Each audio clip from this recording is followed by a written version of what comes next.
I took a break from the scene for a little while because I was making dark prog. Yeah. Also, I started getting into modular synthesizers as well. Psytrance and high tech. If they had an orgy, had a baby. It sounds Oh my cool. goodness. That sounds cool. It's fast. It's melodic. It's technical. It has everything you want. It's got that And it was made really and it deep was, bass. and it was made in the future. You'll never truly be happy with it. Yeah. Like you could work on it forever. Yeah, So like- you find that point. You go, okay, good enough. Yeah. What do you want? Do you want swamp prog? Do you want bush prog? Do you want Aussie prog? Yeah, Like, well, what do you what's the want? difference? Like, we'll give you more prog. Like, this guy likes prog dark side. There's always been those little parties that go for one night. I think that's kind of like I kind of like them. concrete, Though. like the foundation of kind of the Canberra scene. It's always had that. Just finish tracks. Just finish them, even if you're not 100% happy with them. Just finish them, because every time you finish a track, you learn so much. Because the easy thing is to start writing a track. The hard thing is to finish it. I love prog. I'm Yeah, not like question your about that. your progressive Psytech set the other night. Whoa.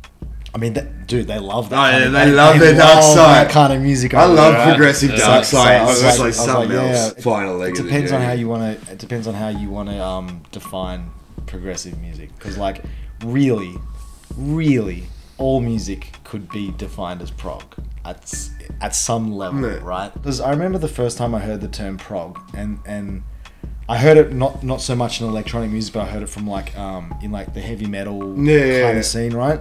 What makes this prog? And to me, it was always just like, well, it's just longer, drawn out build-ups. In order to make a sound music, it has to progress. Yes. Yeah. Yes. It's bullshit, yeah. bullshit. Bullshit fucking hard. It's bullshit. Prog is bullshit. Thank No, you I guys think- for-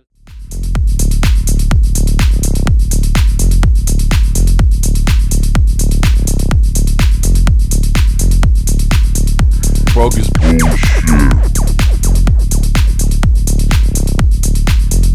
Hello, everybody. This is episode 8 of Prog is Bullshit podcast, and I'm your host, Solid Professor, and we are in Canberra. And just to remind our listeners that the podcast is also available in a video format on YouTube, or if you like its audio format on Spotify, and it will be available on other podcasting platforms soon. So I have two guests with me as usual.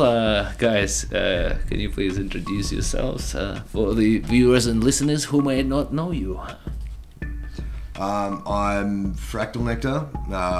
I'm a local producer and DJ from Canberra.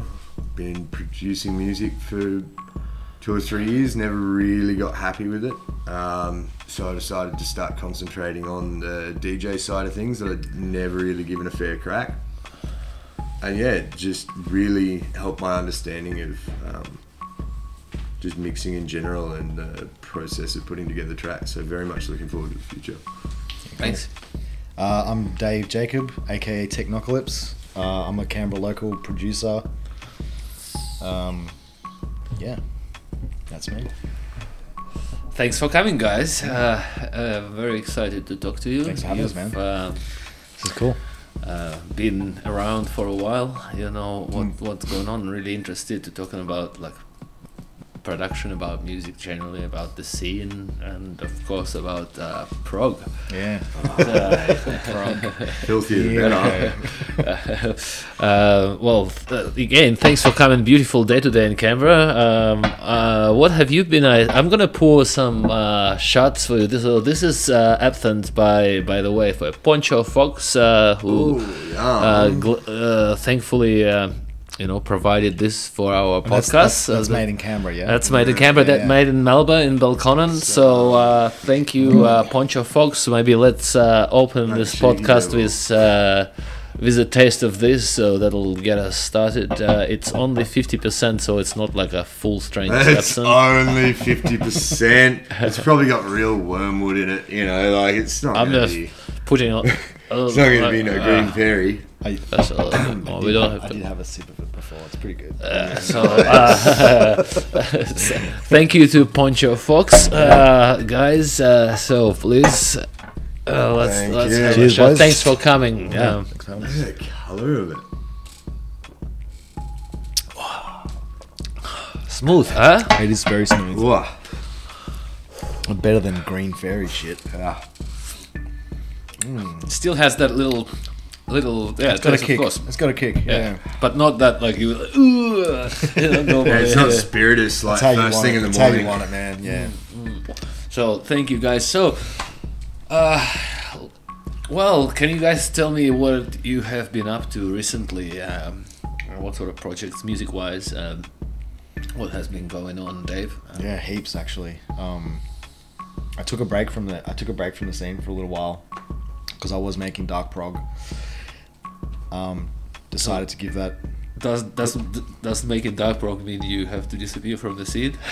Well, it meant basically. So, yeah, we can interrupt, guys. Yeah, no, because I had a limited amount of music, and I felt like I was playing the same tracks over and over again, and I was like, I need more music, and then I decided, well, I'm gonna go into forest instead. So I took a bit of a break from the scene from playing, which also happened to be when COVID hit, so kind of no big deal. But yeah, I've been working on forest for the last couple of years. I haven't played a set since, but got a new EP coming out soon. On the new record label Ominous Evolutions, and yeah, ready to start playing again. So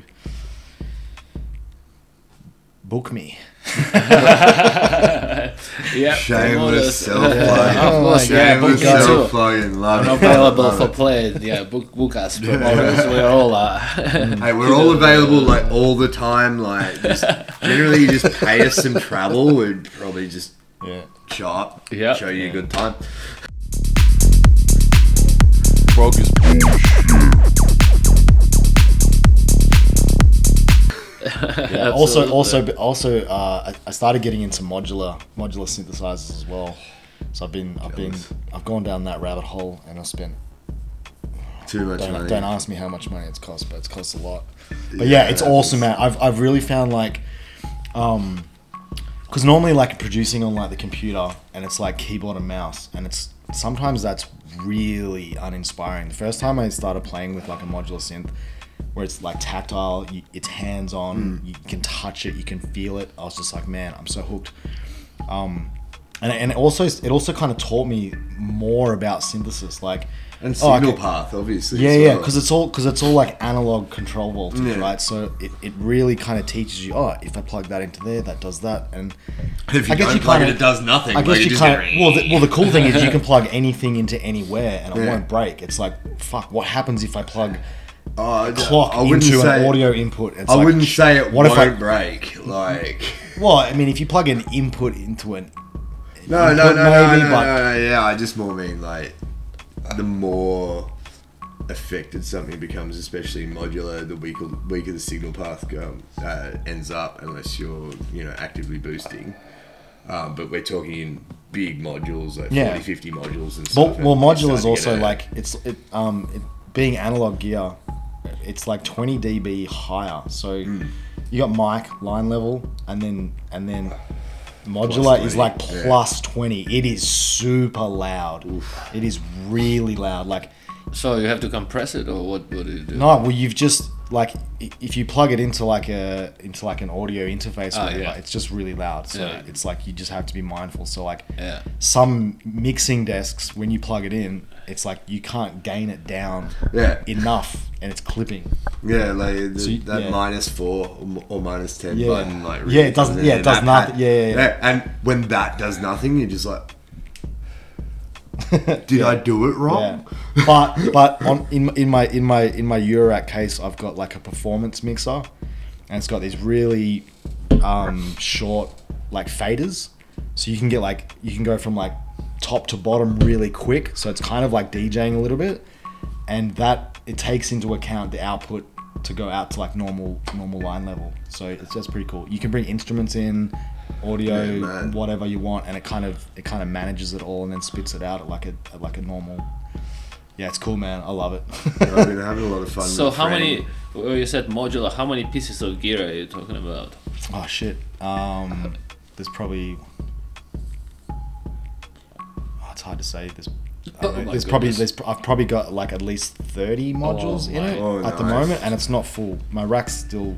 And that's rack one. Like, let's be honest here. Like, that's rack one. Yeah. Right. Yeah, well, that's the thing, right? I started with a small rack, and it got bigger, and everyone in like the Facebook groups and the forums are like, if you're first getting into it, just buy a big rack because you're gonna fill it up. You're gonna go down the rabbit hole. Don't do You're it. gonna Don't get do it to addicted. yourself. Just get a big rack, and like even now, so I was like, I've got this really cool rack which it folds up into like a suitcase. Oh, so that's awesome. because what I want, I'm kind of building it as like a sound design kind of thing, so I can record stuff into Ableton. Yeah, but I yeah, also nice. want to use it to perform live.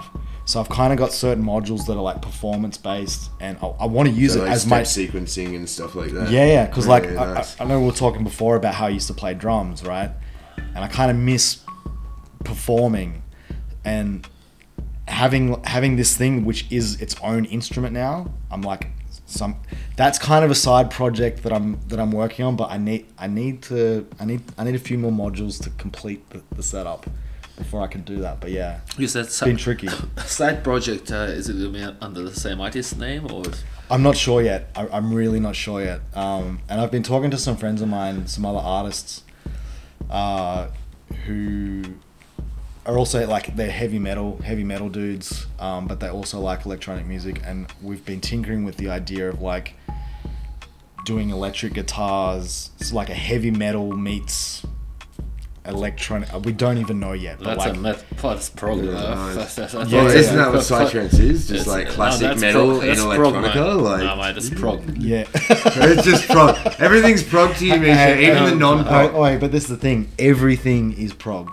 Everything Yeah, is like prog, the- man. It's how you look at it. It's how like you look at it. it's like I've been delving into future prog lately, and my missus absolutely hates me using that term. I've never It's- even heard of future. It's future bass, psytrance, and high tech. If they had an orgy, had a baby. It sounds Oh my cool. goodness. That sounds It's fast, it's melodic, it's technical. It has everything you want. It's got cool. that And it was made really and it deep was, bass. and it was made in the future. Yeah, and it was made in the future. Like it's just a lie, and this is what the missus has a problem with. Is like, how can you call anything that's progressive future? Well, this is I another. was like, whoa, that's- yeah, that's- fair. That's another term that I'd like to discuss. Future. Yeah. Any music that has future in it's like, I don't get that. Is it? I mean, doesn't all It's music obviously has not a made future? in the future. Inspiring to be in the future. Back to the future. Back to the Future. Marty. Yeah. So, Sean, what have you been up to? You, Yeah, man. Last year you had a release. So yeah, last year I released on all platforms a collaborative track I did with a friend named Doghouse. It's available on. It's by Duff Buddha and Fractal Nectar, of course. It's available on most streaming services, so far as I'm aware. But yeah, like you should go check it out. It's What- pretty what- cool. what It's sort of an music is interesting. It's a very interesting point in which I actually finally got something that was reasonable enough to sort of give to everyone. Besides, That's you a know, good the first feeling. new That's a group. good feeling, man. Because I feel like as artists, we're always in that. Could be better. Yeah, I'm not happy with it. I still wanted to do like 2 weeks more work. But Yeah. my mate just wasn't having it. Yeah. He's just like, no, I can't. Like, I have money for the master. We're doing it now. That's the thing, man. I was like, I kind of want to revisit it, but like, you'll never truly be happy with it. Yeah. Like you could work on it forever. Yeah, so like- you find that point, you go, okay, good enough. Yeah. Yeah, I think that's cool, where man. it was at. Like, That's cool, I man, am yeah. so bad at doing that I end up over engineering stuff, and then I'm just like definitely not happy with what turns out. Like coming yeah, of yeah. it, and I'm just like, Find that point. Yeah. Do you what DAW do you use? I use FL mainly. Yeah. It's what I started learning on initially, but had a bit of time away while I was doing school. We were learning Ableton, and like it really tore me inside because it took me so long to get used to Ableton. And then I just Fruity end up Loops turning Ableton's into an Ableton fanboy because they just make it too fucking easy. Like if they make it that easy for you to make fucking anything happen, you probably don't actually have the skills to be in the door. Have you seen? Like- Have you seen the new one, Bitwig? Have you seen Bitwig? Oh, I keep hearing about Bitwig, So but I haven't actually had a chance to check it Bitwig's out. like the new kid on the block, and it was guys that used to work for Ableton. Yep. They left Ableton and made their own. And I haven't used it yet, but I've seen it, and it looks really cool. It's like, it's almost got like a modular kind of essence to it, where like you can.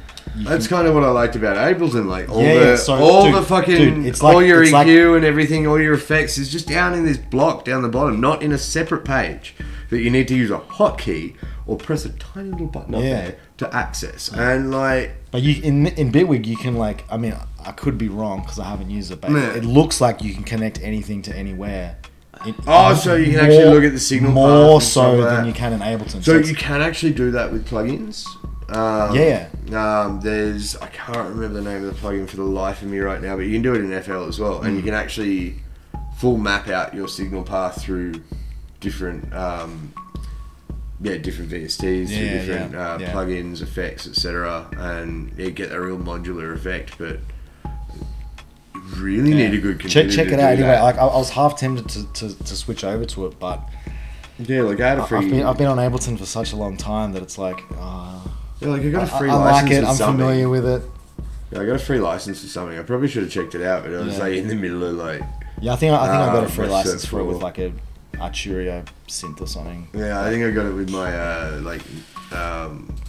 my Nectar Plus 49 key synth. Like it was, not synth, sorry, Nice. MIDI. Nice. It just works. Like it costs sweet fuck all compared to some of the other stuff on the market. And yeah, it doesn't have a couple of features that I sort of regret, but for jumping in, like I think it was 150 or 200 bucks. Like Yeah. I think it was 400 or something. Retail at the time. It was just like, oh yeah. Like if I spend 200 bucks anywhere else, I'm not gonna get fucking half of that. Yeah, So yeah. like, why not? Like, Yeah, nice. Bogus bullshit. So, what have you been working on recently, Sean? so I've just been mainly concentrating on compiling, my library of things that I can offer to a party, like trying to work out how to do proper cross-genre sets, really getting to the essence of the journey set and the epic journey set, as I like to call it, or as a few friends have referred to it in the past, is the journey set that not only progresses up through BPM and key, etc., but sometimes takes those lapses and drop down a little bit and give that sort of stepped pathway feel to it all. And it's like something that really hard to pull off, but when you actually manage to get it right, like it just feels really, really nice, and it feels like it was meant to be. Like you drop in with 20 BPM lower, but it feels just as fast because you were on a progressive beat at 160, I feel like and then that's hard jumping to at do, 140 with side. I feel like it's hard to do like full on side. I tend to always like get faster in my sets. Yeah. And I feel like every time I try to go like a slower BPM, I feel like it's like that's just me, but Yeah, like, no, I like What shit to about be going- the like- idea on that like- is so- up your echo, so pull- you get the 4 on the floor, echo to 1, 4 on the Yeah, floor. but so no, that pulling that off is cool, situation. man. That's really cool. I But like when I like it. Yeah. you go from a double or a single bass beat to a triplicate, and it feels like more energy straight away. So you can actually drop it back down, reel in the reins, and I've only managed to pull it off a handful of times, but I really, really want to get into just actually mastering that, because I've seen some amazing artists do it. And it's just trolling. It's just trolling for fun. Yeah. Like, you might, slip something real fucking weird in there, because how the hell are you actually going to rickroll people at that sort of, BPM? Like, it's not actually that easy. Yeah. Yeah, talking about recrolling people and all that. I see at some parties, at a lot of parties recently, some DJs play to like very little crowd and like a couple of people on dance floor. I don't know, is it like Australian culture, or what is it? Like, what's the dance floor in Australia that everyone just goes to their camps and sleeps? I mean, if you come to I a think party. I think it's just people trying to put on parties that, like, they're not festivals. People just want to put on a party, Yeah. and so they know a few people, so they get a few DJs to play, and they try to do the best they can, and they end up. I mean, they're just small in nature. That's just how they Yeah, are. And but there's lots of those. Yeah, but I've seen some amazing examples of this, like Party in the Pines. Like, there was a solid 50, 60 people. They were constant. Like, the whole time I was there, they were there until that's kind of until like 4 o'clock in the morning, and then it was, you know, No, that was not different. There was It no a bit camping cold. involved. Yeah, there was no camping involved. But And that's kind of been a thing in Canberra. I reckon that there's like one nighter parties, because we have, you know, the Brindabellas and the Pines like in our back door. There's always been those little parties that go for one night. I think that's kind of like I kind of like them, concrete, though. like the foundation of kind of the Canberra scene. It's always had that. So, Like, it's how you make friends. For yeah, fuck's and sake. it's kind of like people go, well, you could go to the festival that has 50,000 people, or you could go to the little party that has 50 people. I'd rather the little party that could, because support your local business. Yeah, true. Cheers to that. And Like, you And just end up making it's so a- many it's a connections and different vi- it's a friendships that different vibe. actually It's a different vibe. last. It's way more intimate, right? Yeah, and it's not like, oh, it's that face that I know because I was real muntin, we had a good boogie, or like I saw that dude like fall in a ditch and now we're friends for life. Like, you actually get to have the It's conversations almost. where I feel like it's almost like the more people that are at a festival, the lonelier you get. oh, definitely. Do you know what I mean? You I know will what I mean? happily little party by myself. Yeah. Big party by myself. Not only do I see that like as a bit of a loose move, like, and fuck, I'll do it anytime, but it just doesn't seem like it's in the right sort of. It's a time and a place, but I reckon like time and a place. what's but the- like, what's the I'm gonna biggest be festival getting, you've I'm been gonna to? be getting loose doing. The biggest one I've probably been to was it's called Episode Festival. It's happened in Vietnam in the past. Oh, true. Yes. So How many people? how many people? Like a total, a lot of people. It goes over like 9 days. Over New Year's Eve. They got like 4 stages. Hell but then Yeah, no, like, I've heard good things. Did you last 9 days? no, I was. I could I think it was only. being irresponsible, Russia. I only went to Vietnam for like two nights. I was at the festival. Yeah. The New Year's Eve Yeah. night, and then the other one. And yeah, they didn't have all the stages playing at the same time. New Year's Eve night, probably 3 stages playing at the same time, and then it sort of died down. But the stage design was awesome.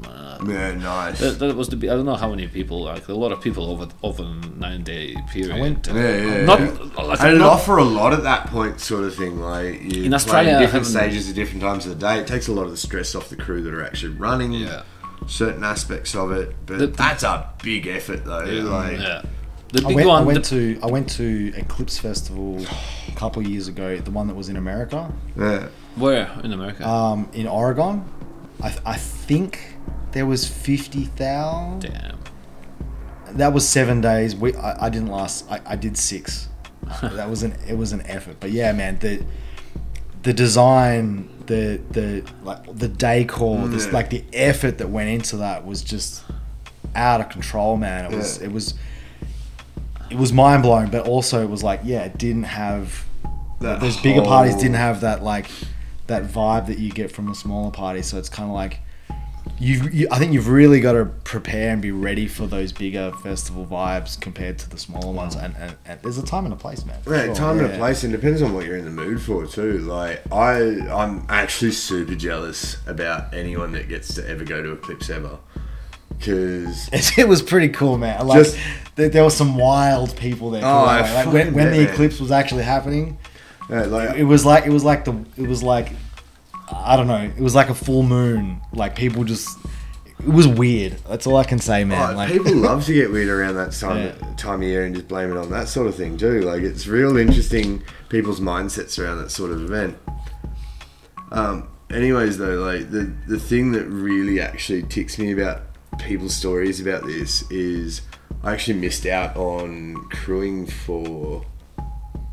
I can't remember exactly what year it was. It was so many ago now. I was working at Maitreya Festival.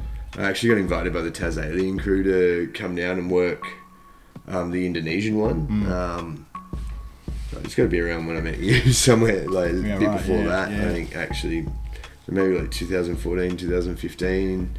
Like the last Majors Creek regrowth, whenever that was. Oh, so I went straight on to Maitreya from that, and they had 11,000 people through the gate. It was a 6,000 person party. The amount of trash that was left over by the end of that. Like I was just chilling and working with the crew, and like they paid me because I was one of the probably 4 people that fucking stayed after the festival and actually cleaned up. To be honest, and it was just ridiculous. So they paid me, they drove me back to town, and like one of the crew members pulled me aside and invited me to go do this thing, like all expenses paid, this, that, the other. I just got to like go do my passport and whatnot, and then just life and stuff sort of got in the way. Those of you know, you know. I was thinking about that whole thing where like festivals get trashed, and I think there's one thing that I noticed, like the bigger the festival, I think it's something that you can't, it's really hard to not, like, there's more people, that means you need more rubbish bins, it means you need more crew.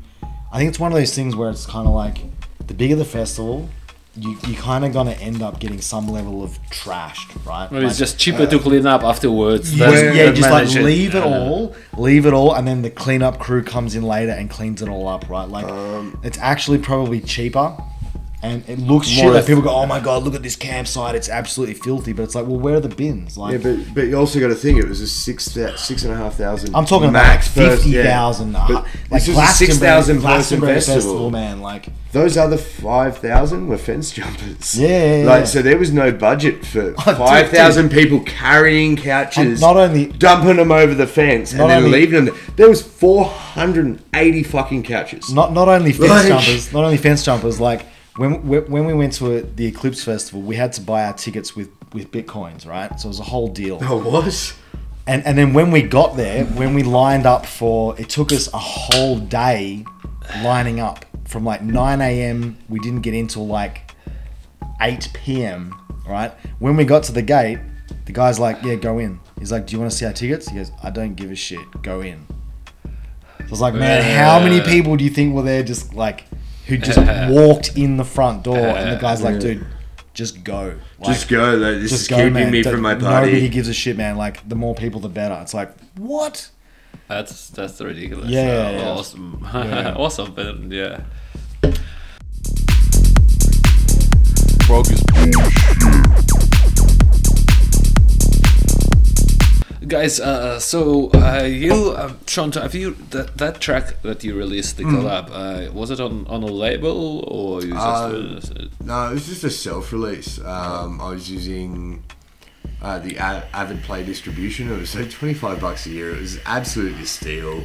I keep the rights to everything. They pay me royalties. I just don't have control over the actual pages themselves, and they don't actually, in the end, have that much data and metadata and such available, which is a little bit of a disappointment. But seriously, for $25 a year, like, yeah, that's you're not really going to complain. Like, yeah, I managed to make a couple of bucks between me and my mate. Like, well, how does it happen? Like, it's not even enough to cover that. But if we actually released a few, and they were, every track you make, you learn so much, and that's my problem. Is like, I learn these things partway through, and then I want to go back and fix the things that are fucked up.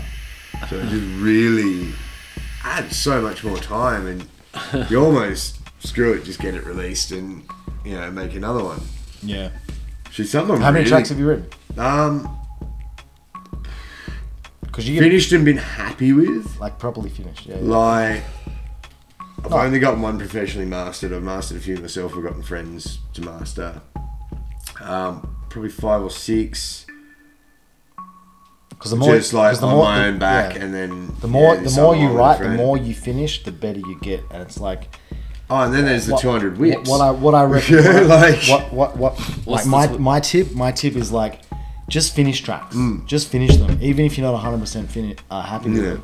Just finish them, because every time you finish a track, you learn so much. Because the easy thing is to start writing a track.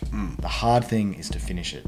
It's like the curse, man, of a producer. It's like, you can write beats, you can write loops all day long, but to finish a track, that's the hard part. So just finish them, and the more you do, the better you get, and the faster you get.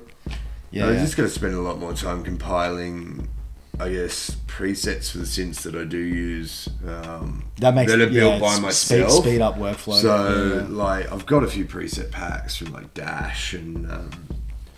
You know, like absolute fucking menace bass. Yeah. But it's just not enough there. It's like he knows that everyone that's bought the preset pack just needs to learn this a little bit more to fucking shape the sound. Because what he actually does himself versus what he sells is like it's just missing that element. That's better. That's better than like it helps you learn. Better than a sample pack that's been mastered, because sometimes you get these sample packs. They're like, oh, it's been compressed. It's gone through like a mastering stage. Yeah, and it's now 16-bit. You're trying to write a 32-bit track. And then you can't put that. You can't use it into your own track now, because it's already sort of at that level where it's like you just want raw files, man. You want raw, and that's why the synth presets are good, because you can tweak them and you can make them fit the song that you're trying to put it into. Yeah, like I started actually making some of my own samples. For one of the projects I did for CIT. What sort of samples? What sort of samples? Just different artifacts sort of being created by things like Serum and Vital, and just getting like that FFT. Is it FFT? Like, I know dudes like Mr. Bill are really into like what if I put like 20 limiters on this chain and just turn up nothing, and the artifacts you get at the bottom of the noise floor. Yeah, fair. And just and then just EQ that out, recording that, and then using those as like glitchy kind of weird shit. That's how I made some of my sound effects for when we were doing game audio at school. Like, it was just running something that was meant to be something very different through a wavetable synth, affect the crap out of it. Yeah. Then high pass or low pass to taste, right. And then re-EQ and re-effect, and just like see where it actually gets to. It's nothing. 20 steps later, what it sounded like coming out of that synth originally. But then when you re-synthesize that through a synth, like you load that odd thing that you just made into the synth, get its wavetable, and go, hey, like, now what do? And it just screeches at you, and you're just like, oh, my baby, I love you. Like add a whole bunch of reverb, a bit of delay, and you've just got this psychedelic that's just perfect for dark forest. Reverb delay. Like, all you need is reverb. Yeah, all you need is reverb delay and a fucking half decent EQ and compressor, and you're probably right. Yeah. Like, leave the rest up to the bloody to the mastering engineer, because like. Unless you're about to fork out stupid amounts for decent AI, like, it's not worth doing it yourself. Anyway, they are shit anyway. Oh, like the Ozone and Neuron look pretty alright. Yeah, but if you can, but the problem with it is it doesn't have a human touch. Like an actual mastering engineer is going to analyze it in a way that a computer can't. But like, you get a good starting point to get your EQ where it needs to be by doing the track. So there's an AI algorithm. It's just matching frequency points throughout the track. They're just turning everything up. Oh yeah, no, that's fucking half the point. But so how much of those depending on which AI mastering things. Oh, like I wouldn't use one of the services that are online, but something like Ozone that has that AI element in full mastering suite. What's Ozone? So Ozone is an Isotope product. It's a it's a mastering suite. It's plugins. Yeah, a series of plugins to do generally mastering by hand, but it does have some AI elements where you can EQ detect from a known popular track that's in the same key and go, hey, cool, I want this EQ on my track. And surprisingly, it surprisingly does a good job, but then you still need that human touch. It's that like extra 10% at the top. And that's where you come in, like, especially if you're learning. That's why you're paying a mastering engineer to give you that 10%. Stupid amounts of money to get these bits of software, like something like Splice. How much do the mastering engineers cost these days? Depends on who you master. Like Beaton told me $350. I know guys that are like $350 a song. I know guys that are like $50 a song. I got a dude in the States that charges me $50 a song, and he's fucking mint. Yeah. Like, absolutely mint. But, like, that is the nature of, like, sound engineers in a country like America, where they got nurtured for a really long time on the back of some really big artists, and we just don't have that infrastructure here. So the job of traveling roadies and this and that, people like making their own studios that actually, you know, pick up off the ground, that aren't just these little underground units. That's the beauty of it, though. The bedroom studio, it's come a long way. It's a lot easier to do than it used to be, man. Oh man, I still spent like $6,000 in my first step, and that's just laptop, software, MIDI, some other bits Acoustic and pieces. treatment. No acoustic treatment at that point yet. So Oh you yeah, you but doing like headphones or half decent headphones. Because they reckon one thing that I always learnt doing sound engineer was if you're setting up a studio, you should spend 10 times more on acoustic treatment than the speakers. Oh, definitely. So if you got $1,000 speakers, spend 10 grand on acoustic treatment, and then you'll actually hear how good those speakers are. So even if you get shitty speakers that are like $200 each, if you in an environment that's acoustically treated, you'll hear it properly. Yeah, So on the other token is, if you've got $10,000 monitors in an untreated room, the reflections. What's the point? What's the point? Your ridiculous. $10,000 speakers just became $200 speakers because they're not in the room. Yeah, I don't mind a good old vintage find a lot of the time. Like, if you know how to reference a set of speakers, you can make any speaker. Well, not any speaker because of performance limitations, but like, I just use these LX55s a friend gave me, the JBLs. They're 25 odd years old. Now they've got a couple of holes in them. I'm going to fix them before I can reference them again, but that's neither here nor there. I'm pretty sure that was the damn cat. Yeah. But they're just so rich and full. And they're big, 10-inch woofer on them, a little 6-inch and a titanium tweeter, and they reproduce really, really, really well. Yeah. And when actually tuned to reference, which I've only managed to have set up, I think I managed to have it set up for about 8 hours before needed to like move things on, and ended up moving the house and a few other bits and pieces. So it was just, I really didn't get to like feel that for very long. But I swear some of my best mixes came out of that vintage feel. They're a little bit warm around the edges, even with the EQing, but it's a like something. they just feel like it's speaker. a feel. It's a feeling, isn't it? Yeah. Right. And then like these little techniques that my missus had when I moved in with her, like, and they just crank. I'm sitting there at my desk without a sub. I'm like, shit, do I actually need to pull out the sub tower to, make these things go? Like, a friend gave them to her. Like, the subs they're nice brilliant too, but it's also the subs create more problem in a studio than.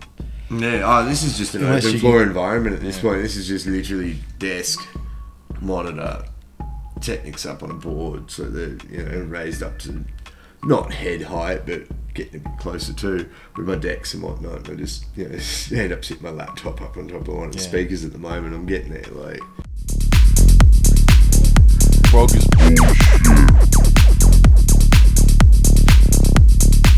How does it happen? Like with if you want to release a track on a label, do you have to do the mastering or get someone to do the mastering yourself, or the labels do the mastering for you? I suppose it depends. Dave, Like, you've I know, released on a few labels. You might... I've been on a few labels, and generally, at least in my experience anyway, it's basically been, well, you can either get it mastered by whoever you want, or we can send it to one of our guys. And who pays for the cost then? I suppose it depends on like the deal you have with the label. Like, so at the moment, my label will pay for mastering if I choose.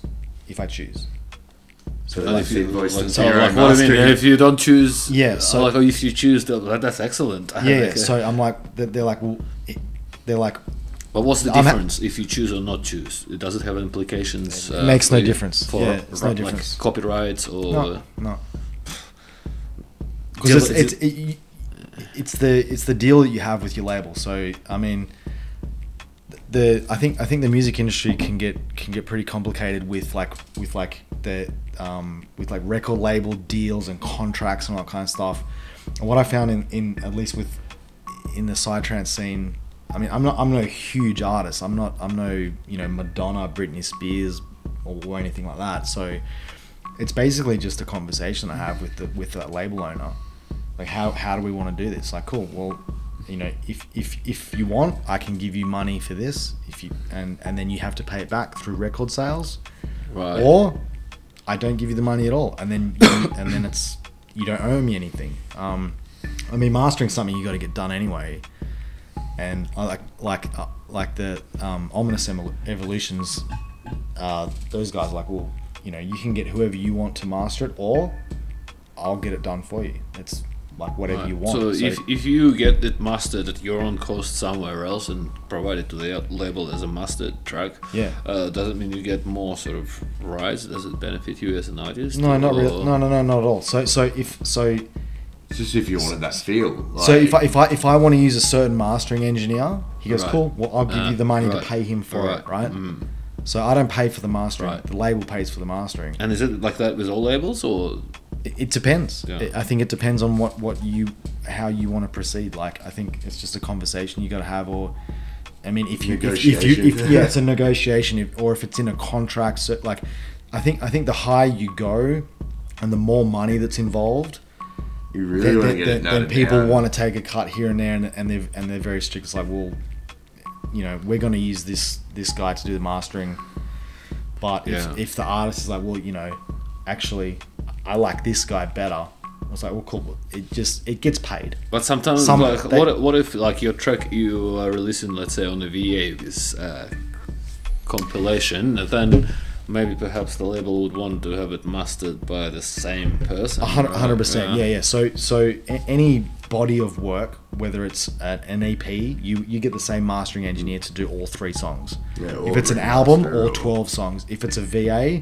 you get the same mastering engineer to do all of them, so that But isn't there like a label standard where all releases on the label are sort of kind of mastered to this?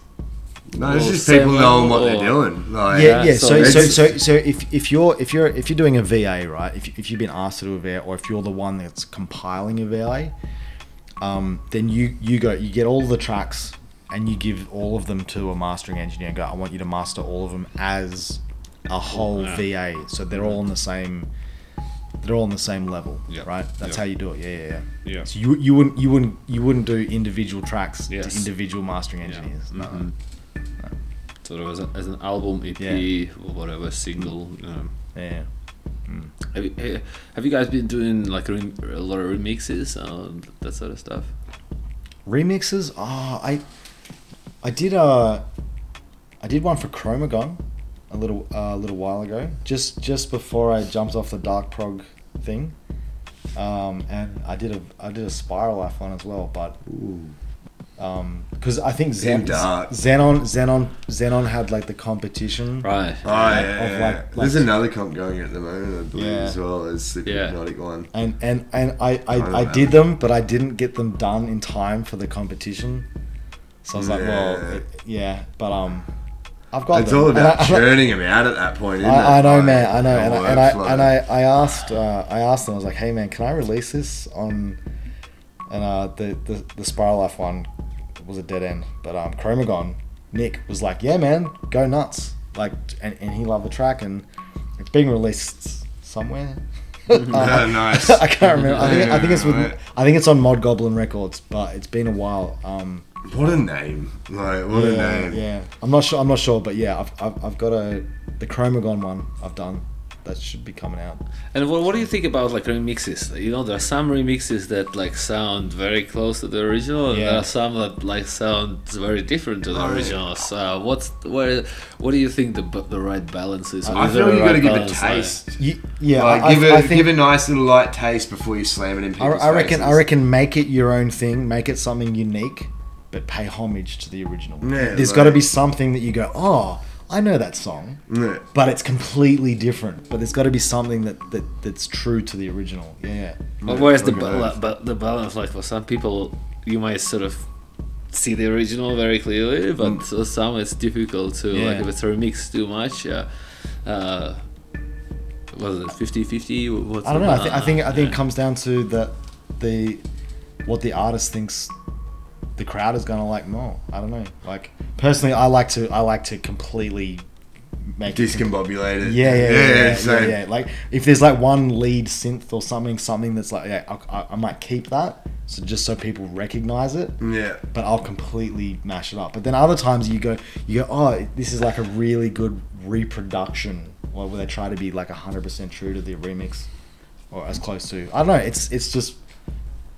Whatever you feel like, I guess. Whatever you feel like, yeah. Whatever's cool, yeah. Like for me, I haven't really done many production remixes. I've mainly been concentrating on just getting flow DJ remixes going, like 80s, 90s, noughties. I have a whole bunch of stuff that's compiled as well, but like there's nothing like looking at your key, looking at your BPM, and just going, actually, yeah, I could do some Psytrance My Pony right now. Or, you know, some full-on bush prog with, you know, Rick Astley, something like that. Are you talking about like remixing? Stop doing that. Remixing non-Psytrance tracks, like AC/DC. Yeah, the Psytrance version of AC/DC. Yeah, like that type of remix really tickles my fancy. If it doesn't sound like it should be anywhere near that type of thing, and it actually sometimes just works. I reckon that's a lot of fun too, and it like pushes you as a producer to like, hey man, I'm gonna put myself outside the comfort zone, try to make something. And then you get sort of like a basis of where you sort of want to go with it, and then you can tear it all down and actually go down to, you know, the bare knuckle of it all, and try building it from stems.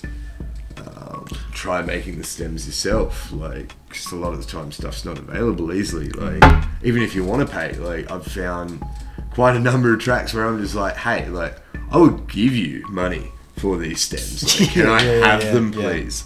And they're just like, nah, guy, they're just not happening. It's like, really? Like, I'd really like to hear a half-decent remix of Down with the Sickness with some, you know, underground genre. But whether or not can actually do that without having to pull it apart with AI, and then it ends up sounding hollow and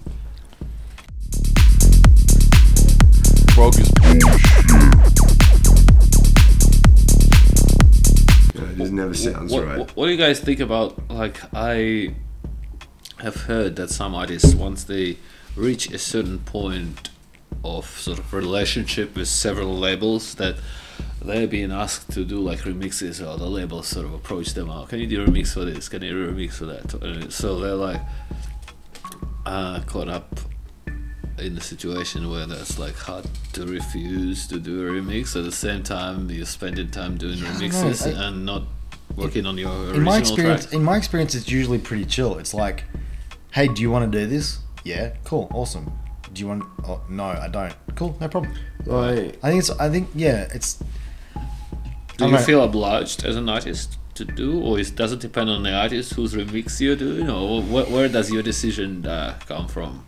I'd not want to fuck it up, to be honest. Like, if there's someone that, like, I was just like, oh, this guy, like, you know, like if 500,000 followers on Spotify. If the label's asking you, if you're approached to, if the label's asking you, it's like, well, yeah, I mean, of course, I want to put something on it, but if I've got other things that I'm working on, or I'm working on, you know, an album or other tracks. I mean, generally, I've usually got some tracks lying around where I can go, yeah, cool. I mean, I don't even have to make it. I can just give you one, right?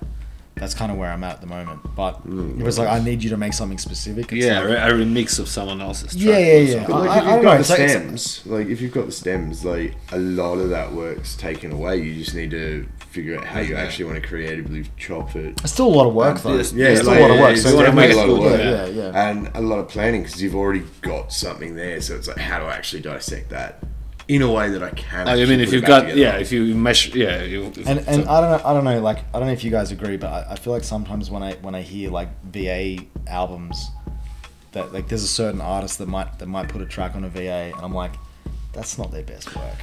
Yeah. That's not their best. Like, they save that for your album. You save that for your own releases. that's I don't know. That's another sort of point on that. You mentioned the albums. You know, I see some artists, they like release an album like, let's say, 10 tracks. From an artist's perspective, if you want to get more, I guess, popular, and I think every artist would like to get more popular, they want to listen, as many people listen to their music as possible, wouldn't it be more strategically kind of smarter to release several EPs rather than a full album on one? Several EPs on several labels, and also go on heaps of different VAs. Yeah. Because VAs get a wider. That's why I love VAs. A wider audience compared to just your own audience. But for some reason, some producers, they seem to like, I'm working on this album and it's going to be like a maybe 7-10 track album, and it depends how big you are too. If you're big enough where your name can carry it, then you do your own thing. But if you're a smaller name, get your name out there.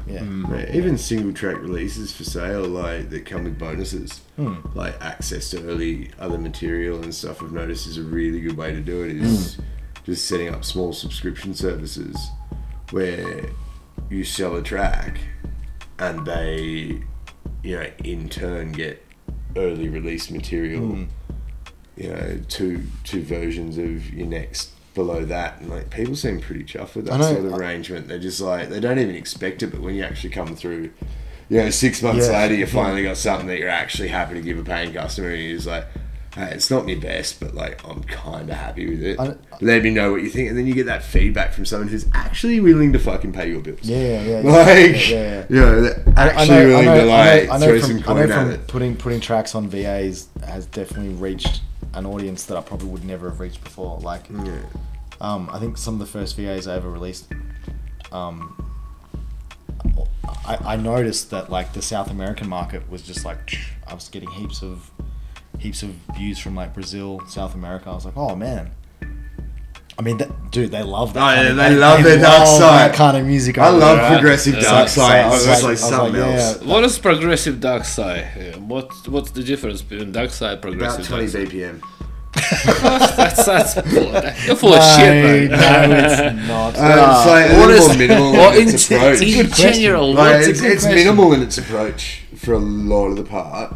Like, there's a lot less going on all the time until you get to that sort of final. I mean, final leg. It depends on how you want to. It depends on how you want to define progressive music, because like really, all music could be defined as prog at some level, right? But what does we throw this word prog very easily around. What does it distinguish prog? I don't. I mean, I know I probably just sound like I did because I just said all music is prog, but like, what does prog? What are characteristics distinguish prog from not prog? I was thinking about, because I remember the first time I heard the term prog, and I heard it not so much in electronic music, but I heard it from like in like the heavy metal kind of scene, right? And I sort of chugs along. I never knew what it meant, but I'm a big fan of Tool, for example, right? And then listening to Tool, I was like, oh, this is prog. And then everyone's like, Tool's 100% prog. It's like, okay. Like that little embellishment. I just figured it out myself, man. I was like, well, what makes this prog? And to me, it was always just like, well, it's just longer, drawn out build-ups. Yeah. Like really, like it's there's more of a journey. There's more. It's the introduction to the call and answer, and introducing it like 30 bars earlier than you'd expect it in any other track. You try to compare that in like Psytrance, for example, right? Where you go, okay, let's just say this track A is just Psytrance and track B is progressive Psytrance. What's the difference? Yeah. Longer build-ups. Longer build-ups, BPM. I find prog generally has a lot more of the funk and groove. How much longer do you have to, like, where's the point where you distinguish? That's prog, that's not prog. Yeah. 3 minutes to 5 minutes is about that sweet spot. But now we have, like, prog house, prog techno. Like, I don't even know what prog techno means, actually, to be honest. I don't classify techno as... There's no prog element in techno for me. European techno, yes. Australian techno, not so much. Sorry sorry to my friends that play fucking Australian techno, guys. Like, come on, get into Some the Euro pretty techno. sick, You know you fucking want sick it. cool. Like, that just- same syncopated beat pattern is If you listen driving to it everyone long insane. enough, you will find that there are quite a number of Australian techno producers that sound very much European, or there's that there's that sound that's sort of Yeah. there Like, are they're getting quite a there. number of not that they're getting there, they're there. yeah. They're there. It's a good question. It's hard to answer. I think everyone's got their own idea of what it means. Really, It's like I just feel it's. I think really it's like it's like it's separate from the unconventional version. something hard to describe. Yeah. Something hard to describe. I would call it prog. But it's like prog, so it means like progression. It's just more progression. Yeah, Really, so- at the end of the day, I think that's all it is. But in So, reality, there is not really much progression. It's prog and not prog. But, I mean, in order to make a sound music, it has to progress. yes, Yeah. yes. There has to be something in there. Like, I just feel it's more drawn out a lot of the time. Yeah. Like, it Yeah. gives you all the pieces to the puzzle, and you slowly, over that journey, sort of piece it all together where it's actually going to end up. And to actually pull that off without everyone actually knowing what you're doing in the end it's is bullshit. fucking... It's bullshit, yeah. bullshit. Bullshit fucking hard. it's bullshit. Prog is bullshit. No, I think... I like Prog is... I like prog. Me I too, like bro. prog. I like Why it. am I even here? The filthier the better. Like, I just This love podcast is not that about. it's prog is bullshit, and Yeah. it's not about techno. You know it's about fucking prog. You love prog, Misha. Just shush. I like prog. I'm Yeah, not like question your about Cytec, your progressive Cytec set the other night. Wow. I'm about to start my own podcast called Prog is Awesome. Everything is awesome. That's pretty boring name, right? No, I could. Everyone says What would we talk prog is about? awesome. Nothing. You know what? Prog actually is bullshit, man. Talking shit. Future prog. Future prog is bullshit. here we 'Cause go. how can it Here we actually go. be future Here we and go. progressive? Like, my missus fool just gets me on this one. 'cause So I'm what is just this like- future? Tell me, what's the definition of this So, future? from what I've been led to believe from the interwebs and friends, other artists, friends, and the like, is future prog is, I guess, this future bass kind of feel crossed with psytrance, crossed with high tech, and it just, What the hell is that? yeah, I can't it's even imagine. like you heard it the other night though, like. I may have heard it briefly. Yeah, like Maybe that I was the don't last, know. that was the last hour and 20 minutes of my set was Was Future it? Bro, Yeah. and it's just got this feeling that isn't quite like a lot of the other stuff that's going out there, and there's not many artists really pushing it, and a lot of artists for a long time, because it does have those psytrance elements, or it does have those high tech elements that people are just like, oh no, the fast thing is coming at me, like.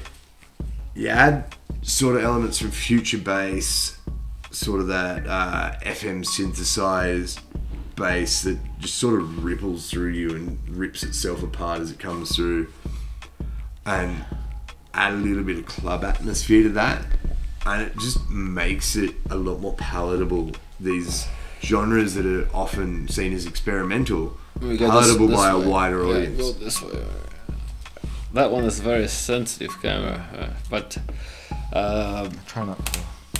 Don't kill it, Dave. guys, we have talked about a lot of things. Not enough about prog, but like I said, this is we have 55, maybe a few more minutes. What do you want? Do you want swamp prog? Do you want bush prog? Do you want Aussie prog? Yeah, like, well, what do you what's the want? difference? Like, we'll give you more prog. Like, this guy likes prog dark side. Like, Yeah, what's Who the dark fuck- prog? Dark prog, like I heard a few dark prog sets. and there was it's heaps of dark prog at awesome. fucking all the Bills parties. Awesome. Half of Bills parties are dark prog.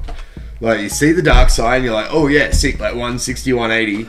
And then they slow it down a little bit I think more and it's give more you a full lot of on. those other elements that you just don't see in normal dark side, where they just go that triplicate bass, Those are big some- lead ups, fucking I go for a full power. think there's more room for like experimenting with, yeah, like you said, like chuck in some triplets in there, or chuck in a you know, a 32 bar breakdown, whereas like, I don't know, maybe Forest is like, no, you don't want breakdowns in Forest. Like it wants to be like full Yeah, power the whole like time, you know have what I mean? 8 to 16 bars, mate. Like 16 feels like a journey. It's a little bit more experimental with what you do with it, I think. Yeah. Like it really doesn't go far. Like their breakdowns are either really over the top or like it's really minimalistic, takes you out to nothing, and then just slaps you in the face again. And that's what I find a lot of the progressive dark side goes for, rather than being those full on breakdowns every time and going into the. What do you want to talk about for the next 5 minutes? I want to have a shot. Oh God, he's trying to kill us. Just a little shot of just to top it man. I off. got drive. I've had enough. Just this much. Misha, have you got an RSA? Just smell it. Just have Just smell it. You You don't have to drive right now. It's still not 5 yet. Nah. Thanks, guys, for coming. Pleasure talking with you. Some nice insights here. Yeah. Maybe we need questions for him. Yeah, like maybe that's a talking point for next time. Is we'll get together and we'll just barrage him. I actually What's your meant to message you about it. favorite? What's your favorite music to DJ? Techno. Techno. Psy techno. There's a new subgenre of psy techno. Hey, It's actually pretty mint. there's a genre I came across last year or the year before. I don't know what it's called, but it's basically like Forest, but techno BPM. Bush techno. No, like think techno but Forest sounds. It sounds like Psytech to me. Yeah. Like Psytech. I think you've been playing a bit more progressive Psytech. Yeah. Because like it's a bit slower. It's very minimalistic still. Or maybe I've got whereas it. the Maybe I've got Psytech it I've been wrong. finding online, Maybe it's like it's a bit Forest faster. Forest BPM. Forest BPM techno. Maybe I got it the wrong way around. I can't remember. Someone showed it to me. I was like, dude, this is cool. And Potentially links in the description if you can be asked to find. yeah, it's going to be one of these things up here. Yeah. This link Yeah. here. Like, we'll give you some playlists. Thanks, guys. I'll point you guys in the right direction. Thanks of very some, much like, for good joining rock. me, for sharing the insights. It's been a pleasure. Thank you for having us, Thanks, man. Mitch. Thanks for the absinthe. It's been an Pleasure. honor and a pleasure. Bogus bullshit.